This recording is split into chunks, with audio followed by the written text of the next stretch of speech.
In terms of identifying funders, what would you say are your key strategies? Well, first, making sure that we have the same goals. That's, if that's not the case, then probably need to look for another funder. One big thing that's helped us is a lot of these philanthropic foundations know each other, just like what Robin said earlier. And so what has kind of happened with us organically is the one person invites us to meet another person from another foundation, and things just kind of happen like that. Okay. Yeah, I can't reiterate that networking exactly is probably the most prolific way that we've been able to raise money, but certainly starting with the thorough prospect research and formal prospect research seeking alignment. So, one thing that occurred to me, we've talked about relationship building and using Foundation Directory Online and all those sorts of things. One sort of bell went off in my head during lunch, and that is, if your organization is part of a larger institution and there is, a fundraising arm of that institution, make sure that you are working in partnership with that fundraising arm. Because if you're building a relationship with Cummins, say, but the institution as a whole is also building a relationship with Cummins, you want to make sure that everybody knows who's talking to whom, so that you don't send in a proposal for $25,000 when they were just getting ready to send one in for $2 million.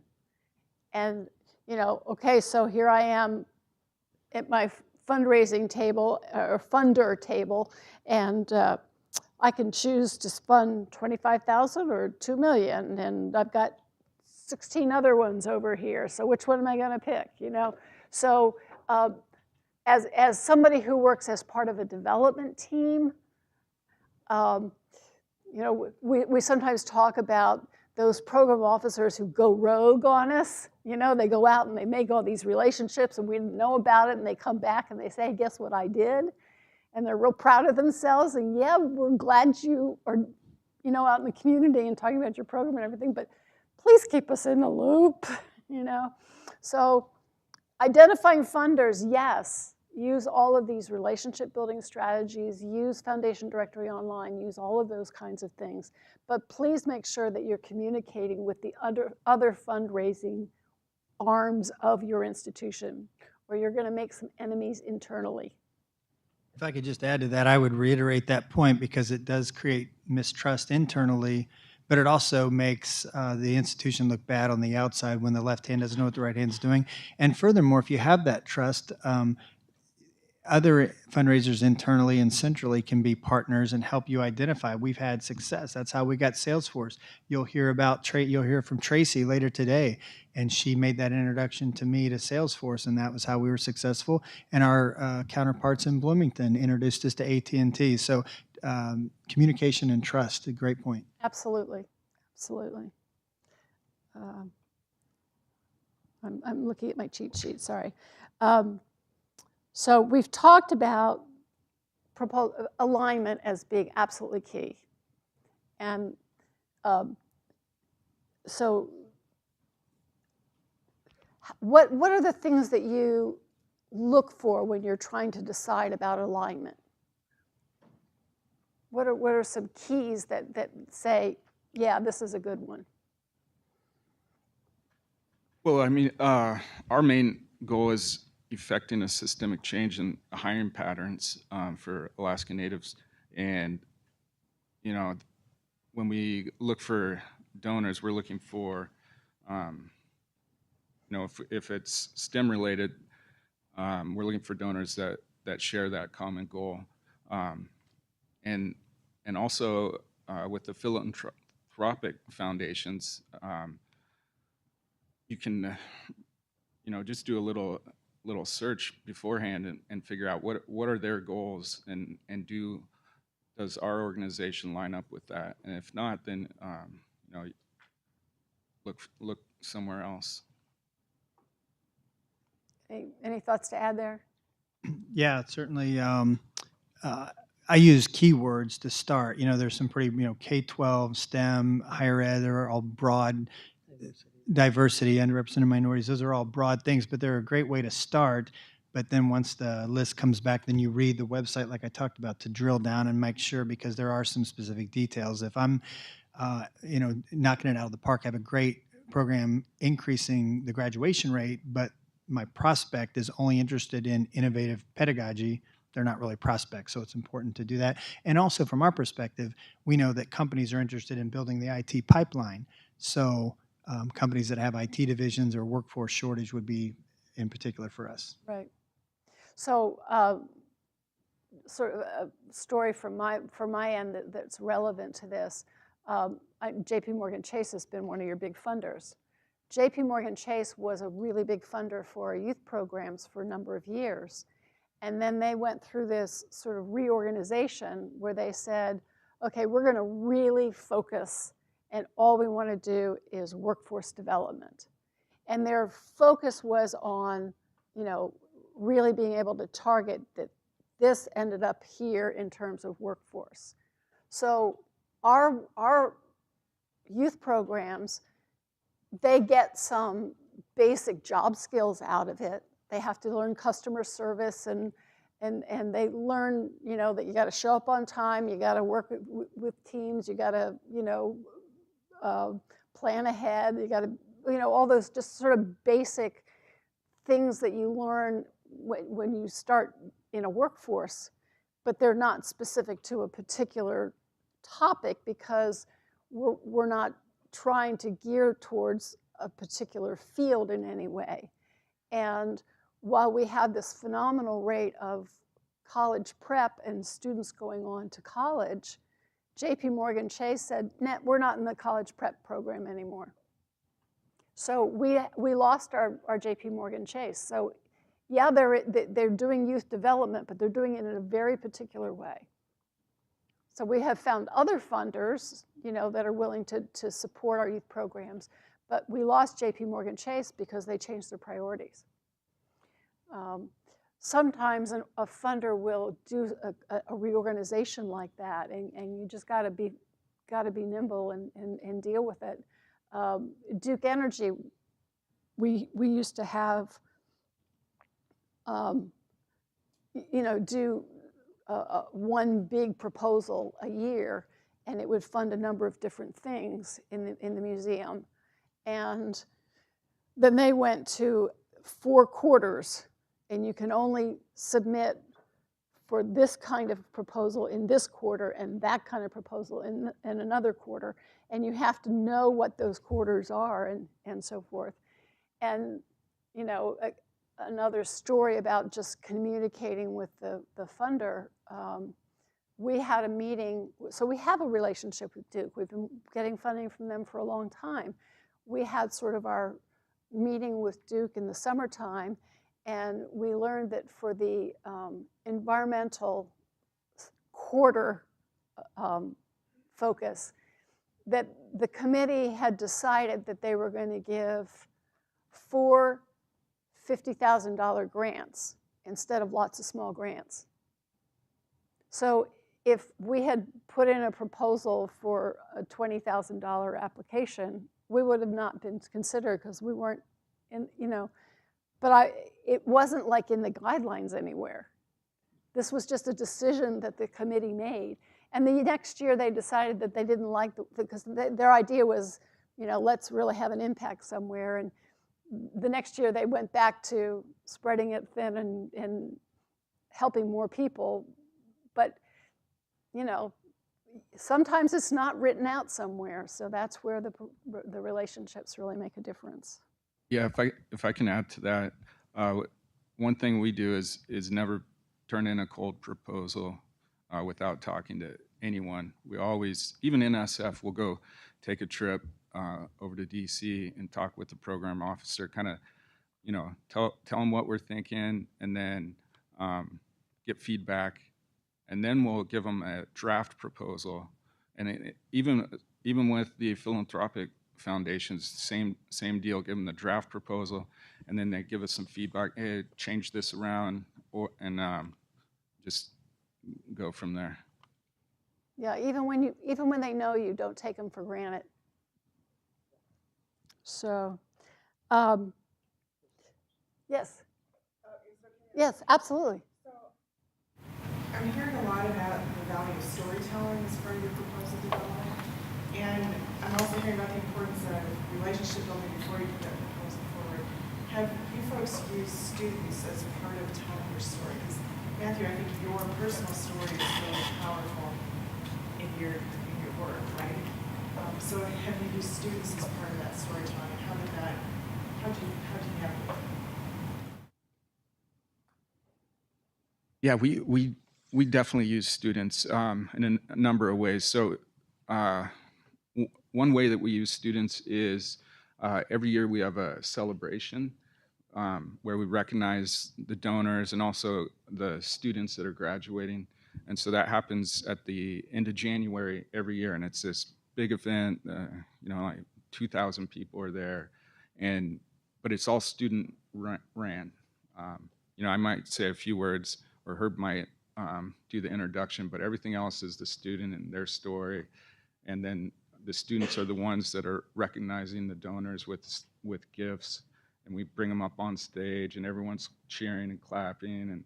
And so that's one way that we use students. Another way is we've done commercials in the past where we'll get a slot during Super Bowl, and it's not cheap, but just in the state, have a student telling their story in 30 seconds.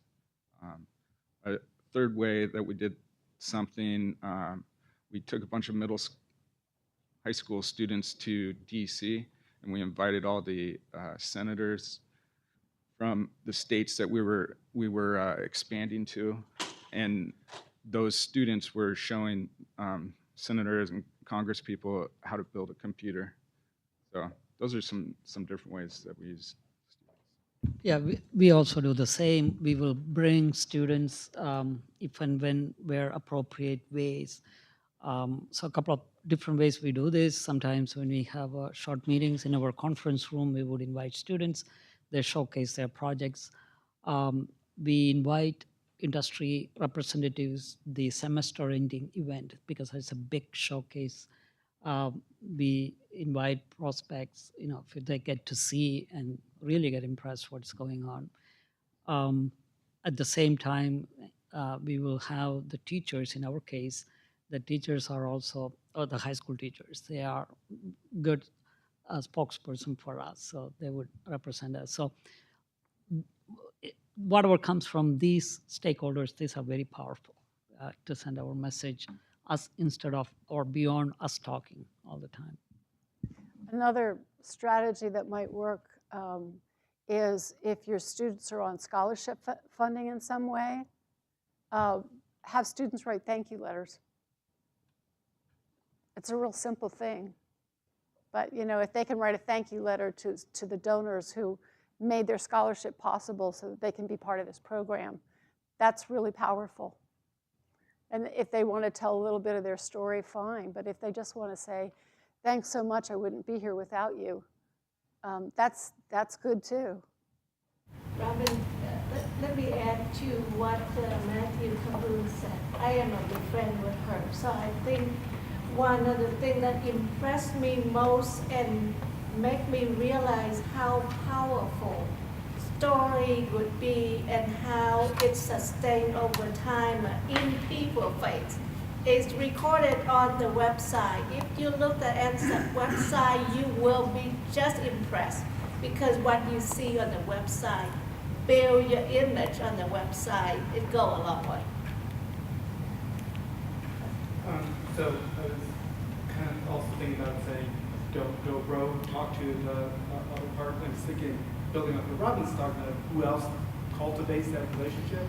On one hand, your students, but also if you're talking to somebody that's a key decision maker, will they sometimes want to talk to a key decision maker at your institution so that maybe it's not an assistant professor in biology, but they would be talking to a dean or a provost? Is that something else that plays into building those relationships?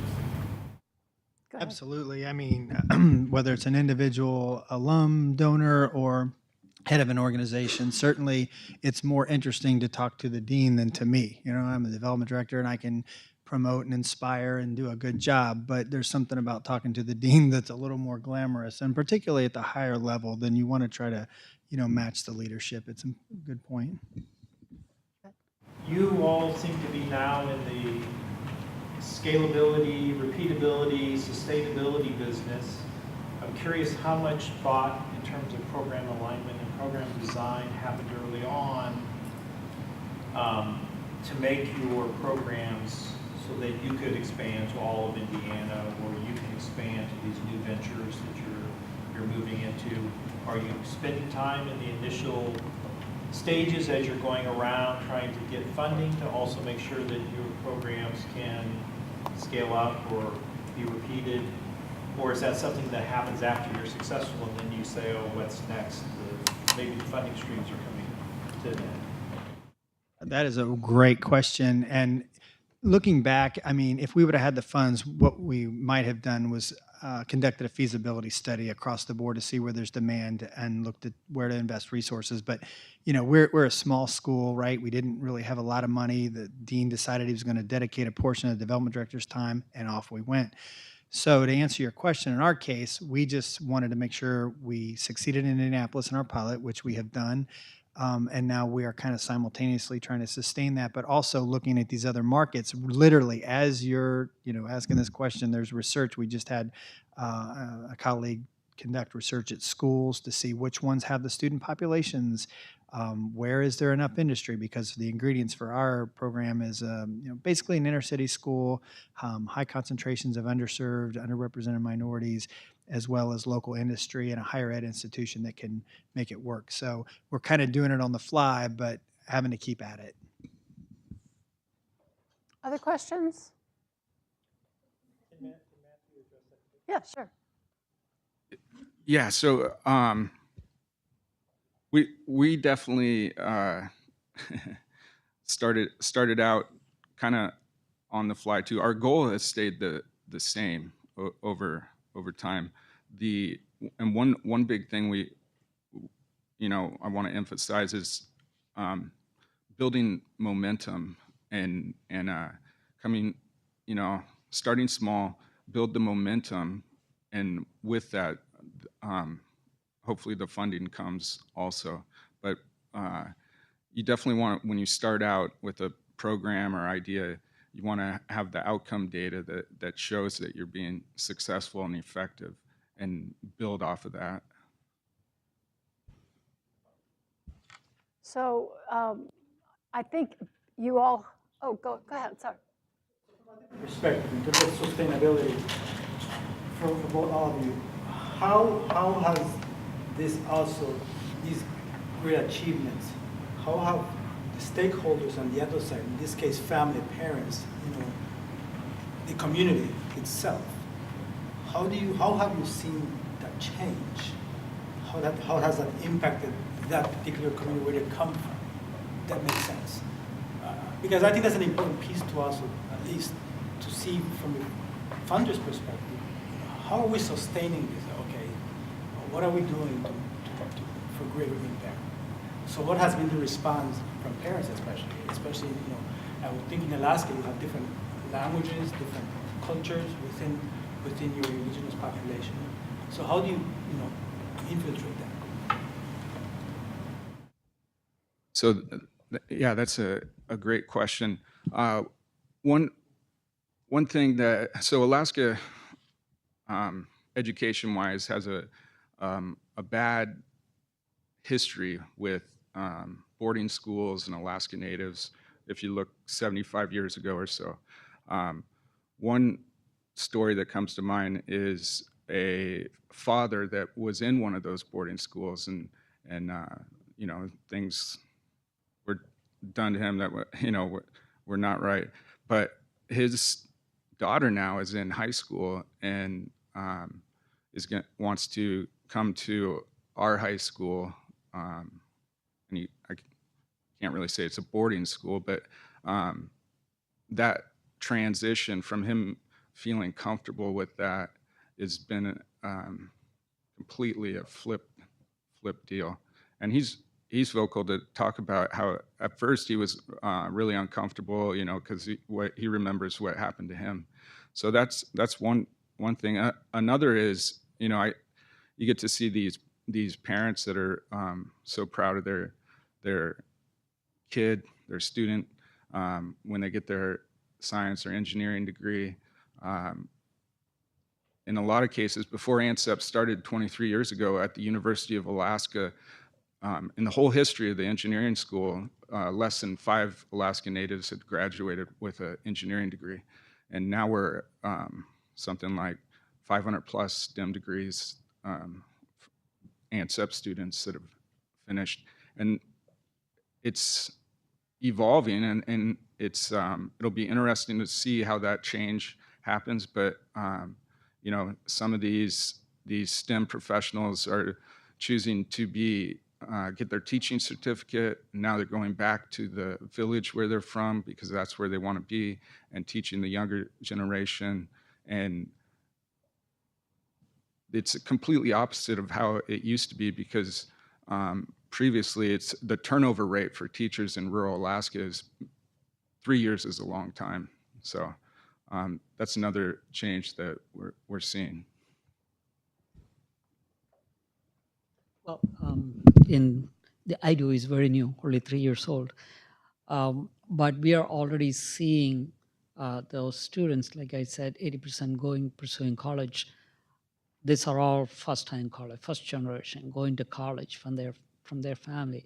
This is a big deal, you know. So that alone, you know, the numbers are small, but that's a small change that is beginning to happen. And simply establishing is possible, that you can go to college and getting that scholarship that most of them need. And the NSF program allows them to be staying at the dorm. This is a big deal. I mean, it's next to, because being with on the campus with other students and all those things adds up. It's many. So the progress is happening, and the difference that is making in the community, and the program, we try to make sure it is sustainable and that it continues. Once we walk away, that's where we are putting a lot of effort into. One of the interesting things that we've discovered with the youth programs at Museum Center is that the percentage of first-generation students that we serve has gone down, even though the income level and racial ethnic diversity has remained the same. And part of the reason for that is that we're getting siblings. We get, and I imagine I can see this happening with IDO and other things too, where you have an older sibling that is incredibly successful in this program, and mom and dad are so excited about it that they think, I want my younger children to have this opportunity also. And there's this sort of breaking a pathway, and younger children, you know, younger siblings coming on. And so, you know, we've had that happen with multiple families where we're having so many younger siblings now, and the parents will say in their letters to us, I can't wait for my younger children to get to do this too. And so that's another measure of success, and it shows a change in the you know, some of the families, college wasn't something that people talked about in that family. I mean, I grew up in a family where I didn't know what college I was going to go to, and I didn't know what my major was going to be, but I knew I was going to college. It was like I didn't have a choice in that. I mean, I probably technically did, but it didn't seem like it. So I think that that even changing that whole mindset with families and, you know, younger siblings and all that kind of thing, that's another way that you're impacting the community. So I think we're at 1:30. If there are other questions, go ahead. So this kind of feels like a chicken and egg scenario to me. So it sounds like your initial funding came from philanthropic, charitable organizations, and yours was NSF funded. At what point did your organization say, if they did say, we need to dedicate someone like Stacy specifically for this cause to increase and sustain the program? Does that make sense? Because a lot of times in institutions like ours, we're spread across like 50 different programs trying to get everyone funding, and I wonder how that worked out in your situation. Go ahead. Well, that's a very interesting question because I wear two hats. I'm going to make this big confession.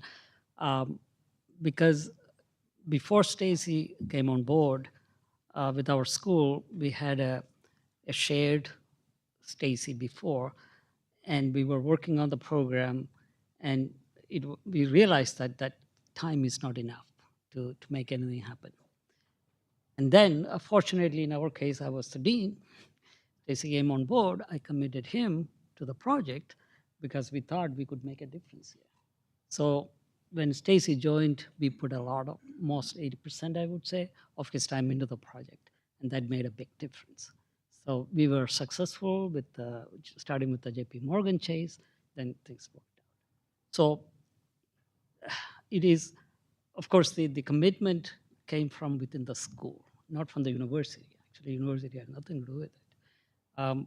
But this was one of the school's mission and the program, and we were able to devote, not only that, I devote one staff and a faculty into this on loan and paid back. So those kind of internal adjustments had to be made to get things going. That's very, very interesting, important point. How do you get started? If you really need a resource, in our case, we needed this resource. Without that, we couldn't start. You did mention federal funding, and while we started as he described and had some private sector success, we used that as well as the corporate relationships to leverage the $4 million NSF grant for the scholarships and the LIFT program for this. So that chicken and egg clearly defined with private first. So, ANSEP started out with just Dr. Schroeder kind of spearheading the whole thing, and it really takes someone that's passionate about the project that they're doing. And, as we built momentum, more funding came where we could hire staff. So it started off small where we hired one person, and now I think we have a staff of permanent staff, 15 people year round. One of those person is on loan from the Fish and Wildlife Foundation. So the government actually gives us this person to help kind of do all our agency partnerships. And so that's another avenue of how we kind of leveraged our staff, because it does take a lot of time to, as you grow. Other questions? Go ahead. Yes, in smaller schools, and I'm pretty sure in big schools it's the same problem. When we have ideas for projects and we get money to run them and have money to sustain the students, for example, in REU programs or high school students in labs, we struggle terribly bad on trying to find faculty to host those students in programs sometimes, because they are not in the summer or they don't have enough time to train melody students. Is there funding built within these proposals to support the faculty that mentor those students, or how? Do you have any suggestions of strategies to help with that process of bringing in more faculty to support the program, not only the staff that run it, but the people that will, where you send the students out? So, part of our budget is to pay faculty to teach, so that's a little different because that's a core part of the program. I don't know if your institution requires service as part, but that could be one line. You might try to fulfill their service or engagement commitment. But for our high school teachers, for example, that have to be trained and teach this curriculum, we give them stipends. So we do build that in to incentivize the high school teachers, which could also be done for your faculty. Yeah, that's kind of the same approach that we use. We do have stipends, bringing in more faculty with our acceleration summer acceleration program. We have faculty come in and do STEM labs, 3-hour to 9-hour STEM labs that are 3-hour blocks each day. And those are they get paid for doing that. So we built that into whatever funding arm we're using for that. As for just the day-to-day stuff with how ANSEP runs, it's really before there's one other ANSEP graduate who she's also on the faculty, and we both started the same time 3 years ago. But before that, it was just, really just her, Dr. Schroeder. So.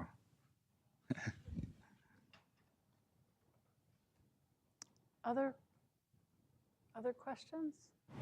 Let me add something that had not been mentioned by two presenters or two set of institutions here.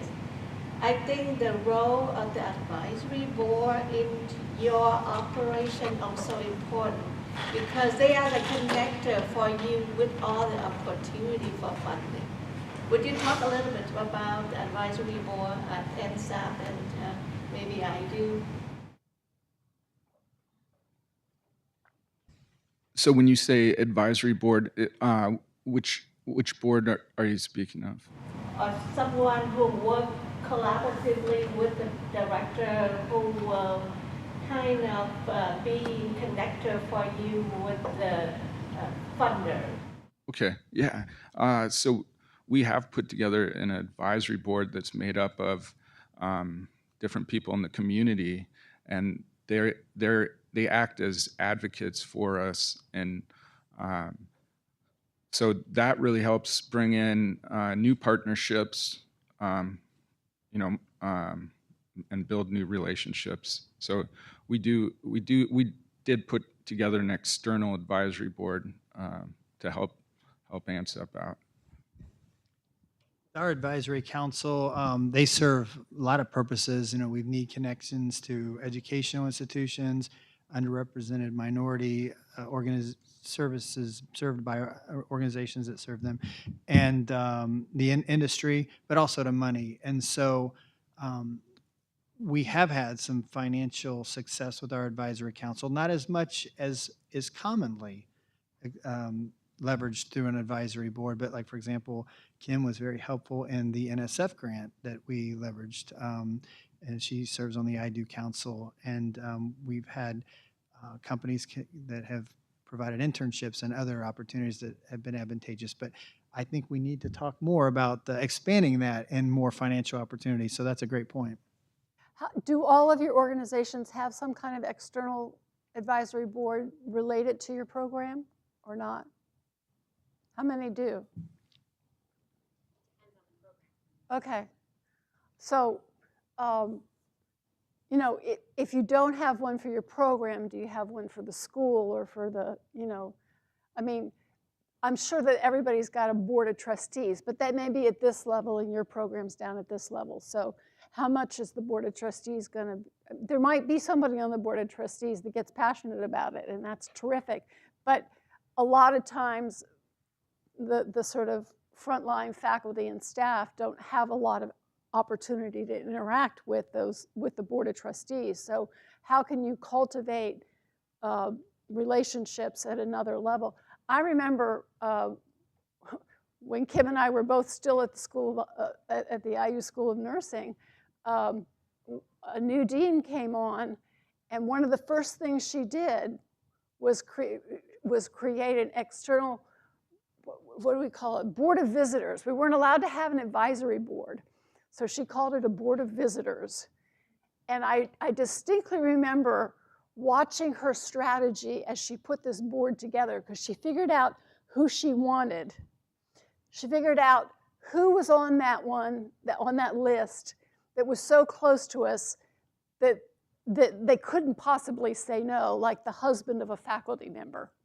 You know, it's like, how do you say no to that? You can't say no to the dean for this, right? So she got him on board, knowing that he was really good friends with this other person that she really wanted on, that she knew she couldn't get on by herself. So she not only had strategically come up with the list of people that she wanted on this board of visitors, she also came up with who was going to get asked in what order and who was going to help her get the ones that weren't maybe as close, but she thought were really critical.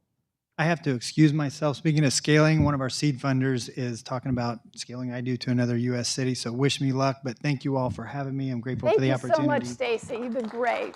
Thank you. So anyway, if that's something that you haven't thought about, you know, maybe that's an idea, a nugget to take back from here as to how you can begin to lay the groundwork to build those relationships in the community if you don't have those strong relationships now. Thank you. I think we'll take a break and let Deb tell us what comes next.